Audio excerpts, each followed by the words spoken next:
Hey everybody, welcome back to Mixing Music Analog and mixingmusicanalog.com, and here on the YouTube channel, and we are back with our good buddy Dave over here to my right, to your left. This video is going to be kind of a long form video. This is we're doing something a little different here, and we will break this up into several videos for the YouTube channel, and we'll put up the full video when it's done. But what we wanted to do today, because Dave and I spend a lot of time on Skype talking about a lot of these conversations, about how we got here, where we are, all the different things. And we thought, we really ought to record this stuff and give people information. So what we're kind of calling this is how did we get here? We're about almost 1 year into the setup of the studio with the console and all the gear and all the install videos. And we thought this would be a good time to kind of take stock of how we got here, all the different things that we learned along the way, the things that we got right, the mistakes that we made, things that will help you if you're someone that's thinking about either setting up a full analog studio or a hybrid studio or anything in between. And we just wanted to talk you through the process, so kind of summarize everything that we've done over the last year. Yep. And now that we're kind of done with phase 1 or phase 2, where we're actually done and we're working and we're moving forward, we thought this would be a good opportunity to sit down, talk about the things that we talk about, go through a bunch of different topics and just kind of bring you up to speed on where we are. So that's what we're going to do today. It'll be a long one, so sit down and relax and get yourself a cool drink. And again, we'll cut up these videos into certain specific topics and put up smaller segments on YouTube at one point or another. So that's what we're going to do today. So before we get started, make sure you like, share, and subscribe if this information is helpful to you in any way. And the other thing I'll say is, go back and watch all of the different videos that we've put together so far. Everything we're going to talk about today, we have documented from the process from the day that the console showed up on a truck in my garage to where we are sitting today and everything in between. So go back and watch all those videos. It helps us out a lot, and there's a lot of great information there. So make sure you do that. People have asked about training and different mixing training and such in comment sections in some of the previous videos. All of my mixing training material is all at homerecordingmadeeasy.com. So check that out if you want to learn how to mix from beginner all the way up through a master class, all in the box, all with plugins. We'll eventually do a hybrid mixing course, an analog mixing course. All that will come in the future. But for now, all that training is homerecordingmadeeasy.com. And I also have a mixing training website, membership website called mixingmadeeasy.net. All the links will be in the description box below. So we got ourselves some notes over here. What we did basically is I went back and actually watched all the videos that we put together to kind of see where we are, and kind of broke this down in bisection to try to help. So I think where we should start, Dave, is we'll start where, phase 1, part 1. Yeah.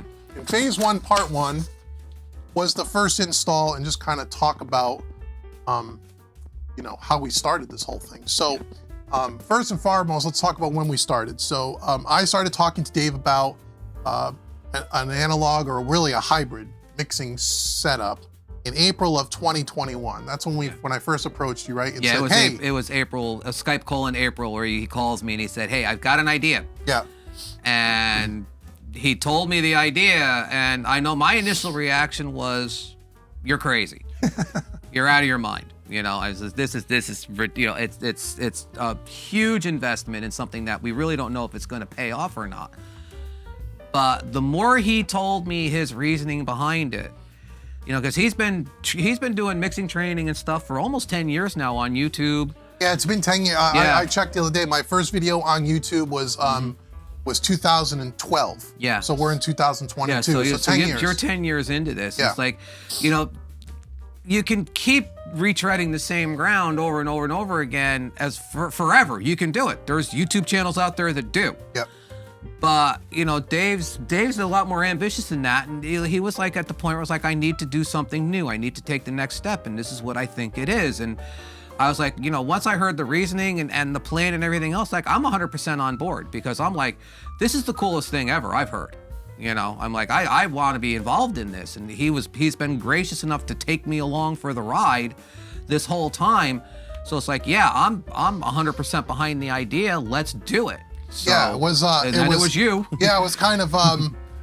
You know, I came to a crossroads. You know, I've been running Home Recording Made Easy as a business since 2013, but been on YouTube since 2012. And you know, again, I've done all the training, and this again, we talk about all the training all the time. There's a mountain full of training. Go check the link in the description box. And so I got to the point where I was like, well, this is fun, and I really enjoy helping people. And Home Recording Made Easy is an audience of primarily beginners, people that are new into recording at home, Yes. new to home studios. You know, maybe 20% of that group is maybe more intermediate advanced, where they have maybe some higher end studio gear, but mostly they're in the box, they're recording for themselves, the weekend warriors, passion projects, that kind of stuff, which is totally cool. And I really enjoy teaching and helping those people. And I still do that to this day. But I thought, you know, as we move forward, what am I going to do next? Because again, you can get to the point where you start rechurning the same information over and over and over and over again. Yep. And although there's always new plugins that come out and there's always new DAW softwares and all of that, I thought I still want to continue to help that audience, but I also want to try to reach the other 20% of the people who are more into it than just doing their weekend warrior stuff. They want to, they have a little bit more budget, a little bit more experience. They want to work with some hardware. They want to do those kinds of things. And what I quickly realized was Home Recording Made Easy wasn't the audience, the core audience that wanted that. Every time I did videos on a piece of hardware, anything that had to do with anything outside of plugins in the box, those videos weren't well received. They got no views on them. No one really cared. Only very few. Yeah. And I can see that because your audience is not ready for that. They really weren't ready for that. And so I said, okay, well, what if I develop a whole nother YouTube channel around more, you know, intermediate, advanced stuff, people who are into mixing at the highest level or want to mix for clients and they want to make some money or maybe start a little side hustle and make some extra money in their studio. Where can I get that kind of training? And I thought, let's start another YouTube channel. And then the more I thought about it, I said, well, if I'm going to do that, one of my things that I really wanted to do is I wanted to really say, what is it really like to work on a console? What is it really like to work with all this stuff? Not having any idea what we were really talking about. No, we really didn't know what we were doing. And I said, Dave, what if I bought a console? You know, and, you know, he was like, what are you, nuts? And then I started looking at him, and that whole process started. And once we talked through it, it said, you know, this could work. Yeah. And I thought it could be kind of a twofold thing. It could be, I want it to be an educational channel, and I want to be able to create training around this specific kind of workflow. And then also too, because I do mix for clients, I want to also maybe highlight more of my mixing services at mixingmusicanalog.com, which is what that really is. Yeah. And so I thought maybe this could be a way to branch off. I'm still in the audio world, but I'm now speaking to really a different audience. Yep. And that was kind of the seed, but not having any idea of what it was, what it was really going to cost. Yeah, but also too, like the idea too was like, and we really didn't necessarily plan it too, but we're appealing to the geeks. To the guys that like the gear, you're appealing to the gear nerds, the gear geeks. You know, I mean, like, you know, I may not be in the market for it, but it's really cool, and it's vicariously living through it, which was unforeseen. Yeah. And yet here we are, you know? And here we are, yeah. So it's kind of that kind of thing. So that was kind of the seed. So in April of 2021 is when I started to really seriously talk about it. Talked about it in the past, looked at a couple of consoles, didn't pull the trigger. It wasn't the right time. I felt like this was the time. This was the time. This is the time. So we looked at a bunch of different consoles. Yep. And I fell into the SSL ecosystem and originally looked at an SSL AWS 948, which is a 24-channel console that has flying faders, DAW control, recall, assist to some point. Yeah. And actually looked at those consoles and actually got approved for the financing for that console. Now that console at the time was $105,000. Yep. With none of the other stuff that's behind me in the rack, just the desk was $105 grand. Yeah. Yeah. Right before I signed, within a week before I signed, because I was going to buy it, even though I said, Jesus, is this a little too much money? And then the SSL Origin got released. And when I looked at the SSL Origin, I started to say, well, for half the money, literally half. Yeah. What are you giving up? What am I giving up? And the only two things that we were giving up, and they're two big things, but two things we're giving up was dog control automation. And flying faders. Flying faders and recall assist. And what recall assist is, it's not like a DAW where you just open up the session and everything snaps back. Right. The faders do, but all the EQ pots and all the preamp pots and anything on that desk that has to be manually touched, they have a little software package with a little screen that it'll scan the desk. It'll tell you channel 1, here's the EQ positions that are out of position. And you go back and you line up on the screen the two little marks to bring it back. So it is, you have to manually touch everything, but it gets you exactly where it was when you left off. Right. Outside of those two things, there was really nothing about the AWS series and the Origin series that were different. Plus the Origin was giving you 32 channels as opposed to 24. 24, yeah, right. So you were getting more faders on the Origin and more preamps and more EQs. Yep. So that was about $49,000. So we went from 105 to 49. And when the more we talked about it, because I said, geez, you know, and we'll talk about this later, said, oh, we're not gonna have recall, we're not gonna have automation.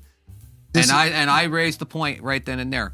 How often do you have to go in and recall a mix? Honestly, how often do you have to go in and recall a mix? And the answer was hardly ever. Because on a console, like on any kind of analog system like this, you're not gonna go on to the next one until the first one's done.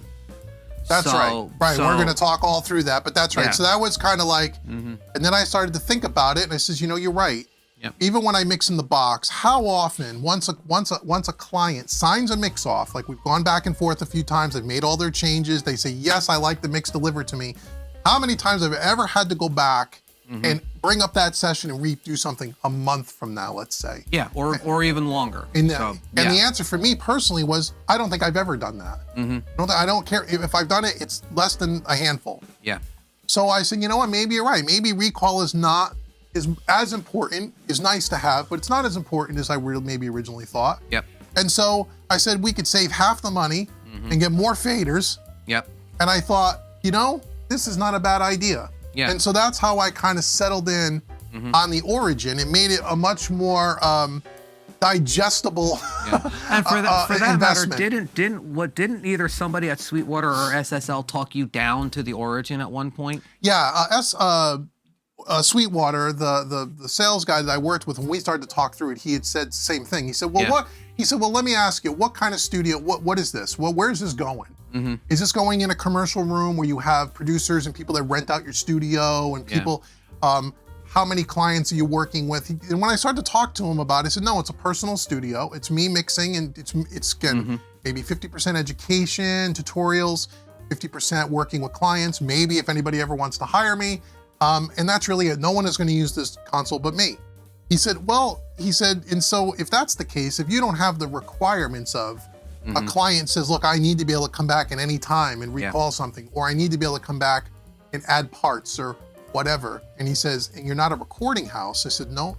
Then he says, you know, you're probably better suited with the Origin, really. Yeah. He says, because you can still recall it. It's manual, but you can still do it. Yeah, take a picture and go on. Yeah, that's what I do, and that's what we do. And so, so they actually talked me to the Origin, and so that's probably better a very rare example of somebody that gets paid commission talking you down. Yeah, it really did. So that was how we kind of settled on the Origin, which was, it was half the money.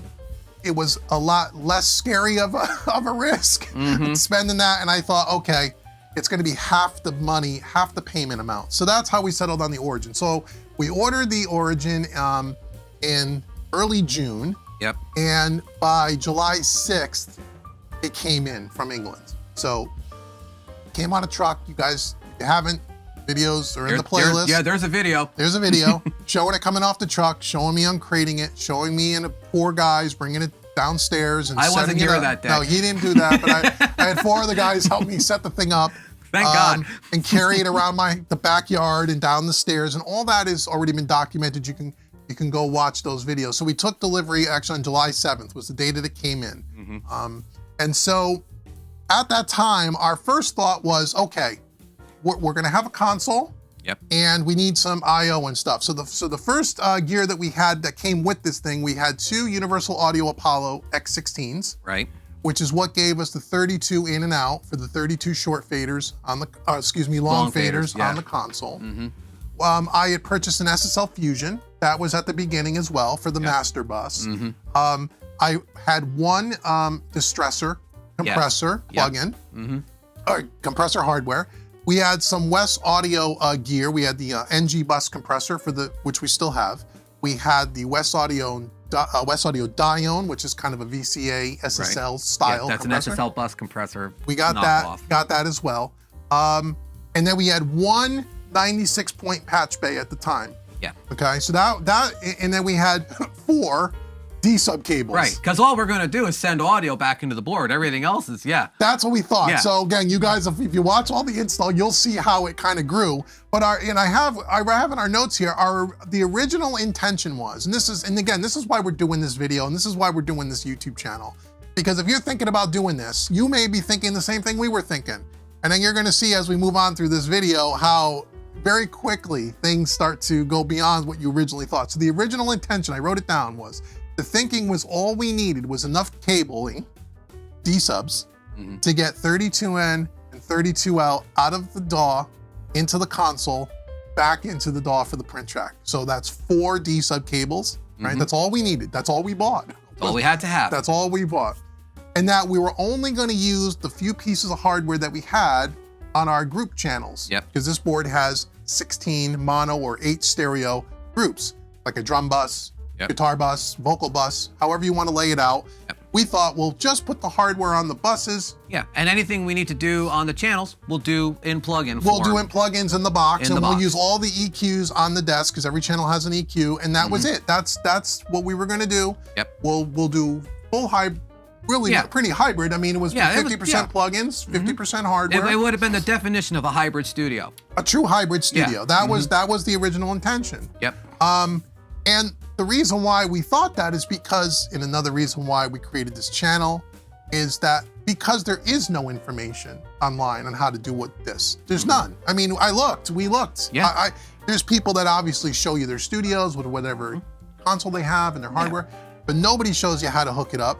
Nobody shows you the thought process about, well, how do you plan this out if you really have no clue? Because we really had no clue. Yeah, you're starting from zero. How do you do this? Yeah, You know? we just said we're gonna okay, well, we need 32 channels, got 32 faders, we need 32 channels of audio. Yeah, 32 channels of audio coming in, 2 channels of audio going out. Right. That's what we needed. And it worked.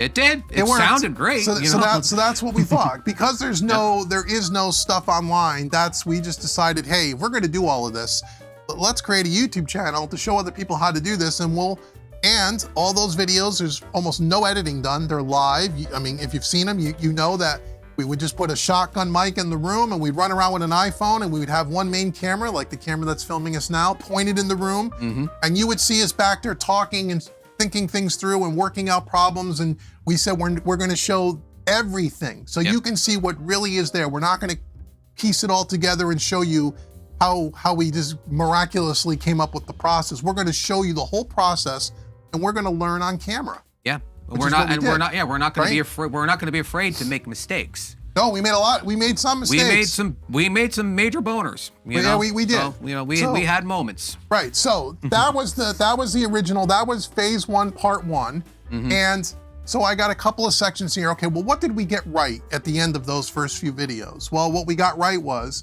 we did get audio coming out of the board or out of the DAW into the board back in. Yeah.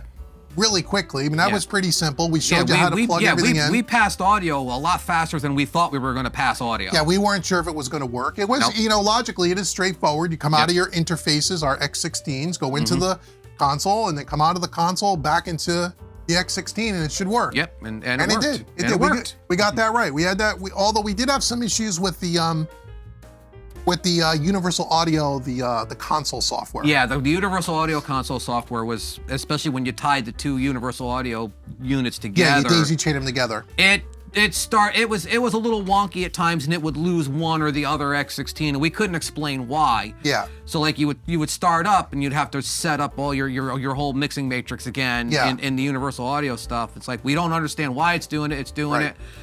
We'll figure it out, you know? Yeah, so the console, the Universal Audio has the console software, which is like the app that sits between the console and the DAW. And then you have to not only set up an IO matrix for that, but then you also have to set up an IO matrix for your DAW, which we're using Studio One. So you have two things there, and like he was saying, Universal Audio, for some reason, every now and again would lose the matrix that we set up. So we'd have to go back and reset up. So that was about the only sticking point that we had, but we got everything. Yeah. We had audio passing through it. We were able to do a straight up off the board mix in just a couple hours. Pretty honestly, much, yeah. You know? We had a small session. We were putting up the faders. We're going, okay, it's working. So things that we learned, or lessons that we learned. This is the lessons that we learned section of that part of the install. Was we didn't have enough D-sub cables or enough patch bay to hook up the hardware. Nope. That we wanted to hook up. We thought we did. Again, we weren't thinking through it properly, and so. Plus, in all honesty, the pre-planning stage too was we didn't have the board in the room. We didn't have the board in the room. So once the board was in the room, we need to do this to do this. We didn't have the board to see it. So okay. No. So there was a lot of that. You know, we were pretty naive at the start because we weren't. You know, but until the board got in the room. Once the board got in the room and we were passing audio through it, it was like light bulbs going off all over the place. We're gonna need to do this. We're gonna need to do that. We're gonna need to do that. That was literally day one. That was day one. And the other thing too, because the Origin was so new at that time, and it still is, there's really no information, even on SSL's website. There's some pictures and there's some basic brochure information, but there's no one, again, there was nobody that was saying, I just installed my Origin, here's how we did it, because we would have said, oh, we could do this and this and this and that. We really didn't have that information. So if we're not the only ones, we were certainly the first on YouTube to show you the detail that has now been put on the channel. Yeah, we were definitely the first to take a camera behind it. For sure. For sure. You couldn't even find a picture of the actual connections. So so we didn't realize. So we didn't have enough D-sub cables or enough patch bay right up front when we first started.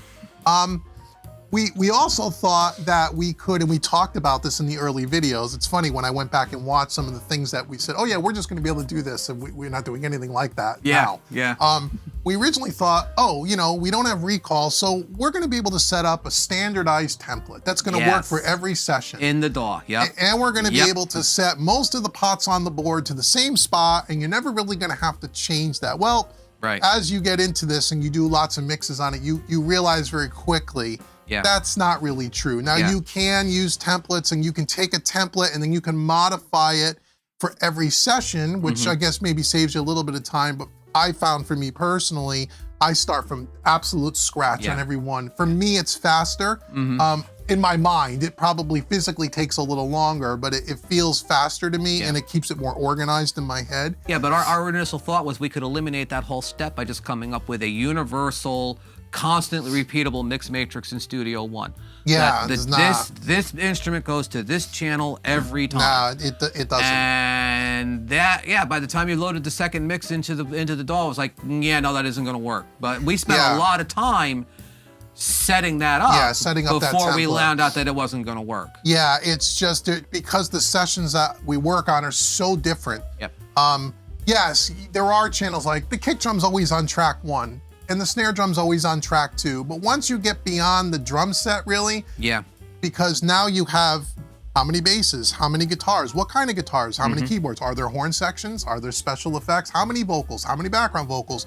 So even though you can dump the same instruments on certain tracks all the time, what I found was once you did that and now you had to fill all the holes for each session, for me, it became so confusing. And I just said, you know what? I'm spending more time thinking about this than if I just started from scratch and set it up again. Plus the fact that if you had like, we set up 8 drum tracks, we only used 6, then you have 2 faders that are down. You have a hole in the middle of the board. Right. And your workflow, it's funny. It was amazing how fast you got used to sitting in front of the thing. Yeah.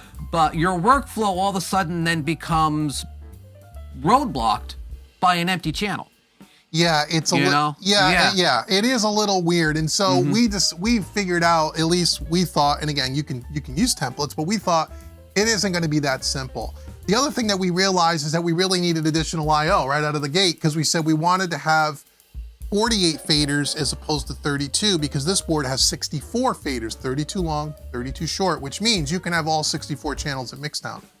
But we originally thought, okay, well, we need to deal with reverbs and delays, Yeah. even if we're using plugins. So we Yeah, thought we need effects returns. we need effects returns. So we thought, okay, well, we only have 32 I/O, so once the audio is on those 32 faders, there's no effects returns. Right. So we said, well, what if we use the 16 short faders?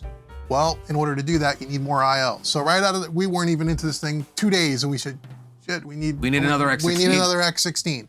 Yep. So we needed to be able to do that. So we didn't really plan that out because we didn't really think that far through it. So again, we're telling you this because we learned that, you know, that you got to really sit down and plan or go back and watch all our videos and go, oh, I didn't think of this, or oh, I didn't think of that. It'll help save you a lot of time.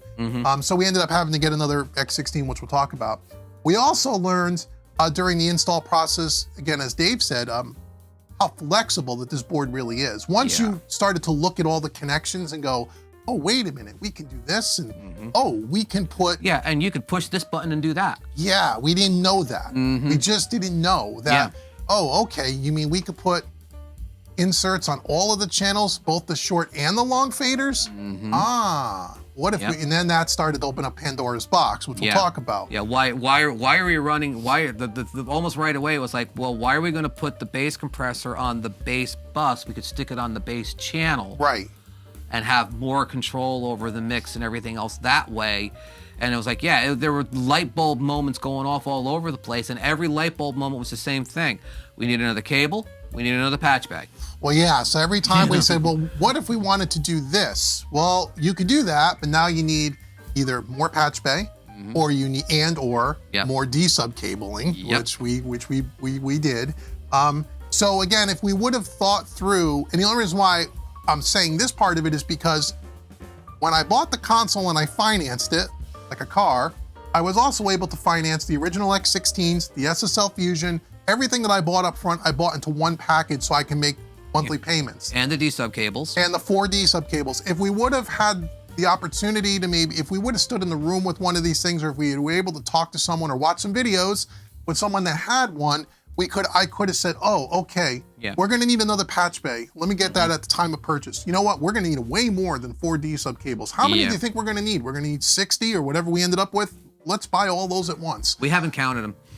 So that's why I'm saying if you know what the board is capable of doing, and then what you think you're really gonna wanna do, sometimes you can, you can lessen the burden on your wallet all at once by spreading out the payments. So that was one of the things that we did. And the last thing in this section that we learned that we knew, but we didn't know how big of a deal it was going to be, was cable management. Yes. And you've seen all the videos where we were showing you behind the rack with the iPhone just how many cables are involved in this thing. And this is before all this stuff came in. At the time, there was 2 racks, but they were almost empty. Yeah, there was not a lot going on. And there was a mountain full of cables back there. And and if you go watch those videos, it's actually not bad considering. Yeah. But we didn't really think through the cable management as much as we probably should have. In advance, In advance. And so as we get into the next parts, we'll talk more about, as we rebuilt the racks 3 times, how we got more hip to cable management and what we did. And now if you look at the last video, or depending on when you're watching this, you can see the cable management now is like, it's beautiful. Night and day. There's not a single cable touching the floor. Yeah. I mean, it's really nice. Yep. It's really, really nice. So to wrap up phase 1, part 1, and we're right at that 30-minute mark, the one thing that I think, at least I can say, and I'll let Dave chime in as well, do as much planning as you possibly can. Meaning, if you're looking, whether you buy an Origin or buy any kind of console, or even if you're not buying a console and you're just buying some hardware and you want to do hybrid, which we'll talk about a little later in this video, go back and watch all our videos so you can see, really understand what you need to purchase. Because what you're gonna find is, if you do what we did, you're gonna be at your favorite online retailer buying every other day, ordering more and more stuff, which keeps delaying the install process because we didn't realize what we needed. So you're gonna be going back to the guys every day. You're gonna have boxes coming in every day as you keep on discovering more and more stuff. Planning ahead of time, visualizing everything that you want it to be able to do, and visualizing things that you hope it's able to do ahead of time, and then planning out what do I need to do all of this is critical before you start making any purchases at all. And that's even in, like you said, even in a small hybrid studio like mine. Yep. Every purchase I make or every change I make has required me to disassemble my studio and put it back together. Right. And like if I had known ahead of time that I was going to do this and this, I would have been more prepared for it than I am. Yeah, and we're going to talk about his studio and the different levels of hybrid as we get more into this. Yep. So let's just finish. Where did we end phase 1? So we completed phase 1 on August 30th. So from July 7th to August 30th is what it took to get phase 1 done. Part of that was because I was on vacation for a couple of weeks. Part of it was because Dave was the only one helping me, and he was coming up from New York, so we would only do it on the weekends. And then part of it was during the week while I was waiting for Dave to come back, we had a shopping list of all the stuff we're going, you gotta buy this, you gotta buy that, you gotta buy this. We're sitting on Skype making lists for me to get the stuff together for me to get there on Saturday. That's what we were doing. So where did we end up? Well, at the end of phase 1, and you'll see all those videos, we actually went from 1 patch bay to 4 patch bays at the end of phase 1, and we'll talk more about that. We ended up with an LA2A style or an opto compressor from audio-scape, which we'll talk about. We developed a relationship with Chris and the great people over at audio-scape, and we got ourselves an LA2A. I purchased a Bluey compressor, the Black Lion Audio Bluey. Dave donated to me a background vocal compressor, effect style. An ART Trans Y compressor. And then we also bought on eBay when we figured out, oh, why don't we run the reverb off the board? Why are we using plugins? Yeah. And I bought a reverb off of eBay for like $200 to try it, and it was bad. And you'll see that video where we plugged it in and nothing worked. Yeah, you'll see me troubleshooting a bad reverb unit. I got ripped off. I only lost $200. So that's where we kind of left off with the phase 1, part 1. Is that's where we ended up. We decided that, hey, let's put some compressors on individual channels, and we started to work through all of that. So. Now we're going to get into phase 2. In the next video, we're going to go into phase 2 and talk about some of the rebuilds and some of the things that we learned. So make sure you like, share, and subscribe. Come back for the next video and join us on our journey to how we got here, because we're not here yet. We're not even close to where we are. So thanks so much for watching, and we'll see you in the next video in phase 2.